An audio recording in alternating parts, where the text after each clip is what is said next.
بسم اللہ الرحمن الرحیم. پڑھیے الصلاۃ والسلام علیک یا رسول اللہ وعلی آلک واصحابک یا حبیب اللہ. الصلاۃ والسلام علیک یا نبی اللہ وعلی آلک واصحابک یا نور اللہ. میٹھے میٹھے اسلامی بھائیوں اور مدنی چینل کے ناظرین، درود پاک ویسے ہر دن پڑھیں، سبحان اللہ، برکتیں ہی برکتیں ہیں، مگر جمعے کے دن اللہ اکبر. آپ جب درود کے فضائل احادیث کی کتابوں میں دیکھتے ہیں نا، تو باقاعدہ الگ چیپٹر باندھا محدثین نے، یعنی عام درود پاک کے فضائل لکھے، پھر ایک آپ کو درود پاک کی فضیلت کی کتاب میں الگ چیپٹر ملے گا کہ جمعے کے دن درود پڑھنے کے فضائل. یعنی اتنی حدیثیں ہیں اسپیشلی فرائیڈے کے لیے، جمعے کے دن کے لیے. بڑی مشہور حدیث میرے آقا علیہ الصلوۃ والسلام فرماتے ہیں، جس کا مضمون ہے کہ جو کوئی شخص جمعہ کے دن 200 بار درود پاک پڑھے، اس کے 200 برس کے گناہ معاف کر دیے جاتے ہیں. اب یہ کتنی پیاری حدیث ہے. ایک اسی طرح کی حدیث، یہ بیسیکلی کثرت سے بتانے کے لیے، انکریج کرنے کے لیے کہ درود اس دن زیادہ پڑھے جائیں. گناہوں کی معافی کا ایک ایسا سبحان اللہ سلسلہ ہے. ایک اور حدیث پاک ہے جس کا مضمون ہے جو جمعہ کے دن 80 بار درود پاک پڑھے، اس کے 80 برس کے گناہ معاف کر دیے جائیں گے.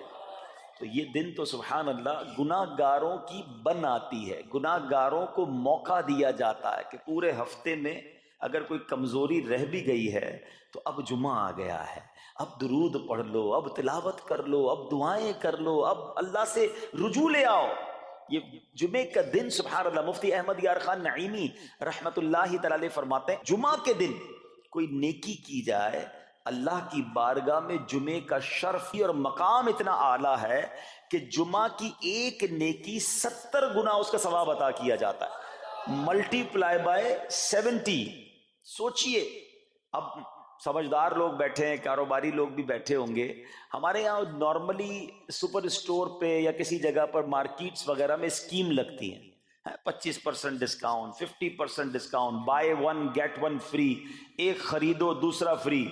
لوگ گرمیوں کی چیزیں سردیوں میں خرید لیتے ہیں. ارے بھائی ابھی تو گرمیاں، ابھی سے جیکٹ خرید دی ہے یار، سستا مل رہا تھا، ایک فری مل رہا تھا، سردیوں میں کام تو آئے گا نا، چلو لے لو بھائی. سردیوں میں گرمیوں کی چیزیں خرید رہے ہوتے ہیں، کیوں؟ سستا. ہم دنیا کے نفع کے لیے، دنیا کے بینیفٹ کے لیے ٹریول بھی کرتے ہیں، جا کر خرچ بھی کرتے ہیں. مجھے اچھی طرح یاد ہے، افریقہ کے غالباً ایک ملک میں تھا، تو بارڈرز ملے ہوئے ہوتے ہیں. ہم بارڈر ہم نے کراس کیا، ایک ملک کا جیسی بارڈر کراس کیا. بارڈر کراس کرتے ہی ایک بہت بڑا، ویرانہ تھا لیکن بہت بڑا شاپنگ مال بنا ہوا اور گاڑیوں کی قطاریں. تو میں نے اسلامی بھائی سے پوچھا، یار اس ویرانے میں اتنا بڑا شاپنگ مال اور اتنی گاڑیاں؟ تو انہوں نے وجہ پتہ کیا بتائی؟ کہتے ہیں جس ملک کے بارڈر کے ساتھ یہ سٹور ہے نا، اس ملک میں ٹیکس ہے، یہ ملک ٹیکس فری ہے. اچھا، اس ملک نے اپنے بزنس کو چلانے کے لیے اپنے ملک کے اندر مال بنے ہوں گے، ایک اسپیشل مال یہاں بنا دیا تاکہ اس ملک والے سفر کر کے آئیں اور پورے مہینے کا سامان اس سٹور سے لے کے واپس چلے جائیں، صرف ٹیکس بچانے کے لیے. ایک مہینے کا سامان. اچھا، گاڑیوں کی لائنیں. اب بتاؤ یار، ہم دنیا کمانے کے لیے، سفر کرنے کے لیے تیار ہیں، نفع کمانے کے لیے وقت دینے کے لیے تیار ہیں. ہر جمعے اسکیم اناؤنس ہے، ایک نیکی کرو 70 گنا ثواب کماؤ گے. بتاؤ کیا ذہن ہونا چاہیے کہ یار بس جمعے کا دن تو قرآن پڑھوں گا، درود پڑھوں گا، صدقہ کروں گا. سبحان اللہ، ڈھونڈ ڈھونڈ کے ہمارے صحابہ علیہ رضوان ڈھونڈ ڈھونڈ کے نیک اعمال کرتے تھے کہ یہ بھی عمل کر لوں، یہ بھی کر لوں، اور جمعے کے دن اسپیشلی. تو اللہ کرے ذہن میں یہ بات بیٹھ جائے کہ میں نے جمعے کو زیادہ نیکیاں کرنی ہیں. اچھا، اب اس پہ میں ایک اور مشورہ دیتا ہوں. مثال کے طور پہ آپ نے ذہن بنایا ہوا ہے کہ یار پیر والے دن جو ہے نا، میں نے کسی مریض کی عیادت، رشتہ دار ہے، وہاں جانا ہے، یا میں نے جناب سیٹرڈے یا سنڈے کوئی صدقہ خیرات کرنا ہے، کسی کی ہیلپ کرنی ہے. آپ نے کوئی نیکی پلان کی ہوئی ہے ہفتہ اتوار پیر منگل میں، تو کوشش کر کے اس کو جلدی کریں اور فرائیڈے میں کر لیں. ایک پوائنٹ آپ نے دیکھا، میں نے یہ نہیں کہا کہ اس کو اگلے جمعے کریں، ہاں ڈیلے نہ کریں، تھوڑا جلدی کر کے اس جمعے کو کریں تاکہ 70 گنا جو ہے وہ اس میں ثواب کما لوں، برکتیں حاصل کر لوں۔ تو اللہ کرے کہ میں اور آپ نیکیوں کے حریص بن جائیں۔ نیکیوں کی جو لالچ ہے نا، لالچ میں یہ بھی کر لوں، میں یہ بھی کر لوں، میں سجدہ بھی کروں، میں تلاوت بھی کروں، میں صدقہ بھی دوں، یہ تو نصیب والوں کو ملتا ہے۔ اور صحابہ کرام میں ہمیں نظر آتا تھا، پیچھے نہیں ہٹتے تھے صحابہ، ہمیں اعلان کیا جا رہا ہے کہ یہ موقع ہے، یہ نیکی ہے، اور پھر بھی کوئی نظر نہیں آتا۔ اللہ کرے کہ یہ جذبہ، کیونکہ یاد رکھو جس طرح کاروباری لوگ کہتے ہیں نا سیزن ہے نیکیاں کر لو، بالکل اسی طرح جب تک میری اور آپ کی سانسیں باقی ہیں نا، نیکیوں کا سیزن جاری ہے۔ جتنی نیکیاں کمانی ہے کما لو، یہ مائنڈ سیٹ بنا لو کہ یار پتہ نہیں کب مر جاؤں، اور نیکی اور نیکی۔ جس طرح پیسے کمانے کا ذہن ہوتا ہے نا، اللہ کرے اس سے زیادہ میرا اور آپ کا نیکیاں کمانے کا ذہن ہو جائے، یار تھوڑی اور نیکی کما لو، تھوڑی اور۔ مثال کے طور پہ آپ کہیں جا رہے ہیں، کسی نے کہا ذرا بیٹھیے 10 منٹ بعد وہ بھائی آئیں گے۔ اب ہم 10 منٹ کس طرح گزارتے ہیں؟ موبائل نکالا اور جناب دیکھنا شروع، 10 منٹ کیا 15 منٹ بھی گزر جائیں پتہ نہیں چلے گا، لیکن یہ 15 منٹ میں کیا ملا آپ کو؟ شاید گناہ ہی ملے ہوں گے، کیونکہ ہمارے موبائل میں تو بہت ساری چیزیں ایسی ہیں یا تو حرام دکھا دیتی ہیں یا حرام سنا دیتی ہیں۔ لیکن اگر نیکیوں کا ذہن ہو تو بندہ سوچے یار 10 منٹ میں تو میں سورہ یاسین پڑھ سکتا ہوں، 10 قرآن کا ثواب ہے۔ موبائل میں قرآن پاک ڈاؤن لوڈ ہو، قرآن شریف نکالا اور یاسین شریف پڑھ لی، ویٹنگ ایریا کے اندر 10 قرآن کا ثواب کما لیا۔ اگر یہ مائنڈ سیٹ ہو، بندہ کہ یار اتنی دیر میں تو 100 بار درود پاک پڑھ لوں گا، اور آقا علیہ الصلوۃ والسلام فرماتے ہیں جو 100 بار درود پاک پڑھے اس کی دونوں آنکھوں کے درمیان لکھ دیا جاتا ہے کہ یہ بندہ دوزخ کی آگ اور نفاق سے بری ہے۔ 5 منٹ 10 منٹ میں اتنی نیکیاں کما سکتا ہوں، لیکن مائنڈ سیٹ ہی نہیں ہے، گھنٹوں ضائع کر دیں گے، نیکی کمانے کا ذہن نہیں بنتا۔ اگر یہی 10-15 منٹ میں مجھے پیسے ملنے ہوتے تو بتاؤ ہم کیا کرتے؟ اللہ کرے دل میں اتر جائے میری بات۔ تو بہرحال جمعہ کا دن یہ بہت کمال کا دن ہے۔ ہر جمعے کے دن آپ کو اونٹ صدقہ کرنے کا ثواب مل سکتا ہے۔ ایک اونٹ کتنے کا آتا ہے؟ 1.5-2 لاکھ روپے کا تو ہوتا ہے۔ 2 لاکھ روپے ہر جمعے کو صدقہ کرو، مہینے کے ہو گئے 8 لاکھ روپے۔ بندہ بولے غریب آدمی 8 لاکھ ہر مہینے؟ جی جناب، ہر مہینے 8 لاکھ کم و بیش آپ صدقہ کرنے کا ثواب کما سکتے ہیں۔ کیسے؟ کتنا آسان۔ نبی پاک علیہ الصلوۃ والسلام فرماتے ہیں جس کا مضمون ہے جو جمعے کے دن سب سے پہلے آتا ہے اسے اونٹ صدقہ کرنے کا ثواب ملتا ہے، جو اس کے بعد آتا ہے اسے گائیں صدقہ کرنے کا ثواب ملتا ہے۔ اللہ کی رحمت سے ہر جمعے فرشتے مسجد کے دروازے پر کھڑے ہوتے ہیں، ہم اللہ سے دعا کرتے ہیں اللہ تیری نوری مخلوق کے صدقے ہم پر رحم فرما، ہماری مغفرت فرما۔ مگر جب امام خطبے کے لیے کھڑا ہو جاتا ہے، آقا علیہ الصلوۃ والسلام فرماتے ہیں وہ رجسٹر بند کرتے ہیں اور وہ بھی آ کر امام کا خطبہ سننے کے لیے بیٹھ جاتا ہے۔ تو جلدی آ کر، کچھ منٹ پہلے آ کر۔ اچھا علم دین الگ ملتا ہے، ظاہر ہے یہاں ہر جمعے بیان ہوتا ہے، وہ بیان سننے کو آپ کو الگ ملے گا، نیکی کی دعوت الگ ملے گی، اور سبحان اللہ اونٹ صدقہ کرنے کا ثواب۔ تو مبارک ہو انہیں جو جلدی آتے ہیں۔ تو بہرحال اب میں چاہتا ہوں کہ جب بات جمعے پر ہی ہو رہی ہے تو ایک میں نے اور آپ کو پیغام دینا تھا۔ جمعے کو خطبہ دیا جاتا ہے، سالوں سے خطبہ سن رہے ہیں۔ مجھے اچھی طرح یاد ہے جب میری عمر شاید 17-18 سال تھی تو سن کر آدھا خطبہ تو مجھے اسی وقت یاد ہو گیا تھا، اب شاید پونا یاد ہو گیا ہوگا۔ آپ میں سے بھی کئیوں کو 60-70-80% خطبہ یاد ہوگا کیونکہ ہر جمعے سنتے ہیں۔ مگر کس کو یہ تجسس ہوا کہ یہ ہر جمعے امام صاحب پڑھتے ہیں، اس میں پیغام کیا ہے، اس کا ترجمہ کیا ہے، اس میں ہمیں کیا جاتا ہے؟ بس سر جھکاتے ہیں، ہاتھ باندھتے سنتے رہتے ہیں، کچھ سو بھی جاتے ہوں گے۔ ارے اللہ کے بندو سوچو تو صحیح کہ ہر جمعے کو سنتا ہوں، آدھا پونا یاد بھی ہو گیا، پیغام کیا ہے؟ 2 باتیں، ایک حدیث پاک اور ایک خوبصورت پیغام ہر جمعے کو آپ سنتے ہیں، ٹھیک ہے؟ حدیث ذرا سنیے گا۔ اللہ کے حبیب علیہ الصلوۃ والسلام فرماتے ہیں البر لا یبلا والذنب لا ینسا والدیان لا یموت۔ سنے ہوئے نا یہ الفاظ؟ ایسا لگ رہا ہے کہ یار یہ الفاظ تو کانوں میں ہر جمعے آتے ہیں، ٹھیک ہے؟ آگے فرمایا اعمل ما شئت کما تدین تدان، یہ ایک حدیث ہے، ٹھیک ہے؟ اس کے بعد قرآن کی ایک آیت تلاوت ہوتی ہے فمن یعمل مثقال ذرۃ خیرا یرہ ومن یعمل مثقال ذرۃ شرا یرہ۔ یہ کانوں نے کئی بار، کہوں کہ سینکڑوں بار سنے ہیں، مگر اس میں پیغام کیسا ہے؟ دل ہلا دینے والا پیغام، بڑا سمجھانے والی بات ہے اس حدیث میں۔ البر لا یبلا، میرے آقا فرماتے ہیں نیکی پرانی نہیں ہوتی، کرتے جایا کرو، یہ نیکی تمہارے اکاؤنٹ میں جمع ہو رہی ہے۔ میں اور آپ بھول جائیں گے، میرا رب نہیں بھولتا، اس کے خزانے بڑے ہیں۔ جہاں نیکی پرانی نہیں ہوتی نا، اب اگلا جملہ سنو، وَالذَّنبُ لَا يُنسَى، گناہ بھلایا نہیں جاتا، میں اور آپ بھول گئے، افسوس یہ ہے، عجیب کہانی ہے، یہ تو ایک عجب الگ ٹاپک ہے کہ آج جس سے ملاقات کرو اس کو 15 سال 20 سال 25 سال پرانی نیکیاں یاد ہیں۔ لوگ ملتے ہیں کہتے ہیں 1990 میں حج کیا تھا، 95 میں عمرہ کیا، 2002 میں فلاں مسجد بنائی، آپ کی دعوت اسلامی کے قافلے میں بھی 2005 میں گیا تھا، ساری نیکیاں 15 20 سال پرانی یاد ہیں۔ گناہ کل جھوٹ بولا تھا یاد ہے؟ کل رات کو بدنگاہی ہو گئی تھی وہ یاد ہے؟ پرسوں غیبت کی تھی وہ یاد ہے؟ سالوں تو چھوڑو، ہم گھنٹے پہلے کا گناہ بھول جاتے ہیں۔ مگر حدیث ڈرا رہی ہے، سمجھا رہی ہے کہ دیکھو وَالذَّنبُ لَا يُنسَى، گناہ بھلایا نہیں جاتا، تم بھول گئے ہو اگر کہیں لکھا ہوا ہے جواب دینا ہے۔ اور آگے فرمایا وَالدَّيَّانُ لَا يَمُوتُ، فرمایا کہ جو فیصلہ کرنے والا ہے اسے موت نہیں آتی، اللہ کو موت نہیں آنی، میں اور آپ مر جائیں گے۔ جس نے ڈیسیشن لینا ہے، جس نے فیصلہ کرنا ہے اسے موت نہیں آنی۔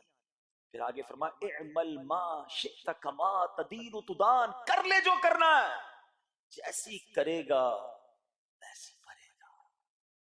پھر قرآن کی یہ آیتیں سمجھا رہی ہیں فَمَن يَعْمَلْ مِثْقَالَ ذَرَّةٍ خَيْرًا يَرَهُ، جو ذرہ بھر نیکی کرے گا، بھلائی کرے گا، وہ دیکھے گا۔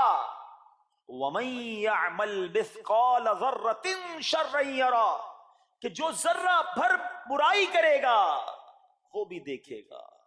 یہ اتنا شاندار جمعے کا پیغام ہر جمعے خطبے میں دیا جاتا ہے، اللہ کرے یہ دل کی گہرائیوں میں اتر جائے، دروازہ بند کر کے، اندھیرا کر کے، اکیلے میں گناہ کرنے والا سوچے کہ ٹھیک ہے دنیا میں کوئی نہیں دیکھ رہا مگر میرا رب دیکھ رہا ہے، مجھے اس ذرہ بھر گناہ کا بھی جواب دینا پڑے گا۔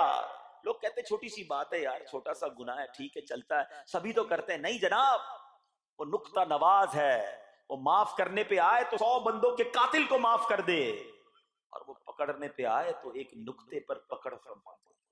ہمیں ڈرنا ہوگا، ہمیں خوف اپنے دل میں طاری کرنا ہوگا، کیونکہ یہ گناہ میری آخرت میں میری پکڑ کا سبب بن سکتے ہیں۔ بالکل اسی طرح چھوٹی چھوٹی نیکیاں سمجھ کے چھوڑ دیتے ہیں، یار سنت غیر موقدہ ہی ہے نا، نفل ہی تو ہے نا، سنت ہی تو ہے نا، ٹھیک ہے درود پڑھنا چاہیے، نہیں پڑھا تو کوئی بات نہیں۔ ارے یار کون اجتماع میں جائے، کون درس میں بیٹھے، صدقہ دینا کوئی واجب تو نہیں، زکوٰۃ تو پوری دیتا ہوں، چھوٹی چھوٹی نیکیاں سمجھ کر چھوڑتے ہو۔ ارے وہ تو کتے کو پانی پلانے والے کو اس سبب سے بخش دیا کرتا ہے، راستے سے پتھر ہٹانے والے کو بخش دیا کرتا ہے۔ فرمایا نا البر لا یبلا، نیکی پرانی نہیں ہوگی، کرتے جایا کرو۔ اللہ کرے کہ یہ ذہن بن جائے کہ بس میں زیادہ سے زیادہ نیکی کروں، تو لوگوں کے دلوں میں خوشی داخل کروں، مسلمانوں کی خیر خواہی کروں۔ اس ایک ہی حدیث پر، ان آیتوں پر میں مزید بھی بہت بات کر سکتا ہوں، لیکن میں نے اشارہ دیا کہ ضرور اس پر توجہ دیں۔ اور ایک شاندار پیغام ہر جمعے میں ہم سنتے ہیں، کیا شاندار وہ پیغام ہے، وہ پیغام ہے الا لا ایمان لمن لا محبت له۔ یاد ہے سب کو، جمعے میں سنتے ہو نا، اور 3 بار کہتے ہیں امام صاحب الا لا ایمان لمن لا محبت له، الا لا ایمان لمن لا محبت له۔ کبھی تو امام صاحب کو روکتے، حضور یہ ہر جمعے کو پڑھتے بتائیں تو اس میں ہے کیا؟ نہیں ہمیں کیا ضرورت ہے، بس جمعہ ہو گیا بس ٹھیک ہے، ٹائم پورا ہو گیا، فرض پورا ہو گیا۔ ارے اللہ کے بندو سمجھو تو صحیح اس میں میسج کیا ہے۔ اللہ اکبر، سنو اس کا مطلب کیا ہے، سنو الا لا ایمان لمن لا محبت لا، سن لو اس کا ایمان نہیں جس کے دل میں نبی پاک سے محبت نہیں، ایمان ہی نہیں ہے۔ ارے جس دل میں نبی پاک سے محبت نہیں اس کا ایمان ہی نہیں ہے۔ اعلیٰ حضرت امام اہل سنت ایسے ہی نہیں لکھتے کہ اللہ کی سرتاب قدم شان ہے یہ، انسان نہیں انسان، وہ انسان ہے یہ، قرآن تو ایمان بتاتا ہے انہیں، اور ایمان یہ کہتا ہے میری جان ہے یہ۔ ایمان کمپلیٹ ہی نہیں ہوتا نبی پاک علیہ الصلوۃ والسلام سے محبت کے بغیر۔ اور یہ بات ایسا لگتا ہے انفارچونیٹلی کہ غیر مسلم جانتے ہیں، تبھی تو وہ سازشیں کرتے ہیں، انہیں پتا ہے۔ آپ بتائیں دنیا کے کس ملک میں نماز روکی جاتی ہے؟ نہیں روکی جاتی، مسجدوں کی تعمیر ہو رہی ہوتی ہے، تلاوت قرآن ہو رہی ہوتی ہے، کوئی نہیں روکتا، قرآن چھپ رہے ہیں، لیکن بار بار اگر حملہ ہوتا ہے، بار بار اگر اٹیک ہوتا ہے تو اس لیے ہوتا ہے کہ ان مسلمانوں کے دلوں سے ان کے نبی کی محبت کو نکالا۔ ان مسلمانوں کے دلوں میں اگر یہ محبت رسول رہ گئی تو یہ پھر بھی دوبارہ آ کر یکجا ہو جائیں گے، ایک ہو جائیں گے، نیک ہو جائیں گے۔ کسی طرح دل سے محبت رسول صلی اللہ علیہ وسلم نکالی جائے، اور اسی وجہ سے یہ ساری سازشیں کی جاتی ہیں، معاذ اللہ نبی پاک علیہ الصلوۃ والسلام کی گستاخیاں کی جاتی ہیں تاکہ چیک کیا جائے ان پر اثر بھی پڑتا ہے کہ نہیں، کوئی اوپر نیچے ہوتا بھی ہے کہ نہیں، کہ اپنی دنیا میں مگن ہے، اس کو احساس ہی نہیں ہے۔ میرے میٹھے اسلامی بھائیوں، دنیا کا دستور ہے جب کسی چیز کی ڈیفیشینسی ہو جائے نا تو اس کی ایفیشینسی بڑھائی جاتی ہے۔ مثال کے طور پہ کسی کے جناب جسم میں وٹامن ڈی کم ہو، ہم کیا کرتے ہیں، وٹامن ڈی کی ٹیبلٹس لے کر اس کو پھر بڑھاتے ہیں۔ کیلشیم کی کمی ہو، ڈاکٹر کہتا ہے بھائی تھوڑی کیلشیم کی دوائی پیو، تمہارے اندر کیلشیم کی کمی ہو رہی ہے۔ جب کسی چیز کی کمی کی جائے اس کو بڑھانے کی کوشش کی جاتی ہے۔ اگر یہ دنیا کے چند لوگوں کا یہ پلان ہے کہ مسلمانوں کے دلوں سے عشق رسول نکالو، تو اب میرا اور آپ کا کام یہ ہے کہ انشاءاللہ عشق رسول کو اب اضافہ کریں گے، اب نبی پاک کی محبت میں اور اضافہ کریں گے، سرور کائنات علیہ الصلوۃ والسلام کی محبت میں زندگی گزاریں گے، خود بھی سچے عاشق رسول بنیں، اپنی نسلوں کو عاشق رسول بنائیں۔ اللہ سلامت رکھے میرے پیر و مرشد کو۔ 30 سال پہلے، یہ آج کل کا شعر نہیں ہے، اب بچپن سے یہ نعت سن رہے ہیں، کم و بیش 25-30 سال پہلے میرے مرشد نے کیا پیاری التجا پیش کی، اپنی نسلوں کے لیے کیا ہمیں پیغام دیا۔ کہتے میری آنے والی نسلیں تیرے عشق ہی میں مچلیں، میری آنے والی نسلیں تیرے عشق ہی میں مچلیں، انہیں نیک تم بنانا مدنی مدینے والے۔ یہ ہے پیغام دعوت اسلامی کا کہ ہم بھی عاشق رسول بنیں، کسی صورت ہمارے دل سے عشق رسول کم نہ ہو، اور جناب ہماری نسلوں میں ہم عشق رسول اتاریں۔ تو مجھے اور آپ کو اس ڈیفیشینسی کو ایفیشینسی میں، اس میں اضافے کا اہتمام کرنا ہوگا۔ اب آئیے دیکھتے طریقے کیا ہیں، کیسے عشق رسول بڑھے گا، کیسے دلوں میں محبت رسول بڑھے گی۔ کیونکہ جمعے کا یہ اعلان ہر جمعے سنتے ہو، الا لا ایمان لمن لا محبت لا، وہ ایمان ہی کامل نہیں ہے، وہ ایمان ہی کمپلیٹ نہیں ہے جس دل میں عشق رسول نہیں ہے۔ تو عشق رسول بڑھے گا کیسے جناب؟ تو دنیا کا بڑا سمپل فارمولا ہے کہ عشق بغیر اطاعت کے کمپلیٹ ہی نہیں ہوگا۔ دنیا میں بھی آپ جس سے محبت کریں، ہو ہی نہیں سکتا کہ آپ جس سے محبت کریں اس کی بات نہ مانیں۔ ایسا ہو سکتا ہے کہ میں آپ سے محبت بڑی کرتا ہوں، مانوں گا ایک بھی نہیں آپ کی؟ نہیں جناب، جس سے محبت ہوتی بندہ کہتا ہے آپ کے لیے جان حاضر ہے، آپ حکم تو کریں، آپ کا فرمان سر آنکھوں پر، یہ دنیا کا دستور ہے۔ تو اگر آپ واقعی نبی پاک سے محبت کرتے ہیں یا سچے عاشق رسول بننا چاہتے ہیں تو پھر فرمان رسول پر عمل کرنا ہوگا، نبی پاک کے طریقے پر عمل کرنا ہوگا، اطاعت رسول کرنی ہوگی، تبھی آپ سچے عاشق رسول کہلائیں گے۔ یہ ہو نہیں سکتا کہ ایک طرف تو میں نعرہ لگاؤں کہ غلامی رسول میں موت بھی قبول ہے، اور دوسری طرف نبی پاک کا طریقہ قبول نہ ہو، نہ سچ قبول ہو، نہ مسلمانوں کی خیر خواہی قبول ہو، معاذ اللہ، نہ سنتیں قبول ہو، نہ نماز قبول ہو۔ جمعے کی نماز میں مسجدیں فل ہیں، کیا عصر کی نماز میں بھی ہوں گی؟ کیا عصر فرض نہیں ہے؟ کیا مغرب فرض نہیں ہے؟ کیا عشاء فرض نہیں ہے؟ میرے آقا فرماتے ہیں جعلت قرۃ عینی فی الصلاۃ، کہ نماز میں میری آنکھوں کی ٹھنڈک ہے۔ ان گستاخان رسول کو یہ جواب دینا ہے کہ تم جتنی نبی پاک علیہ الصلوۃ والسلام کی معاذ اللہ شان میں گستاخی کرو گے، دنیا میں تو نیست و نابود ہو ہی جاؤ گے، مگر تم دیکھو گے کہ تمہارا ہر قدم ہمارے عشق رسول میں اضافے کا باعث بنے گا، ہمارے انشاءاللہ نبی پاک کے قریب ہونے کا باعث بنے گا۔ آؤ نیت کریں کہ آج کے بعد ہماری کوئی نماز قضا نہیں ہوگی، آج کے بعد زندگی نبی پاک کی سنتوں کے مطابق گزرے گی۔ میرا چہرہ، میرا لباس، میرا کردار بتائے کہ میں کس کا امتی اور کس کا عاشق ہوں۔ ارے مجھے بتانا کیوں پڑے میں کس کا امتی ہوں، مجھے دیکھ کر پتا چل جائے۔ وہ شاعر لکھتے ہیں نا، فنا اتنا تو ہو جاؤں میں تیری ذات عالی میں، حضور فنا اتنا تو ہو جاؤں میں تیری ذات عالی میں، جو مجھ کو دیکھ لے اس کو تیرا دیدار ہو جائے۔ اللہ پاک نبی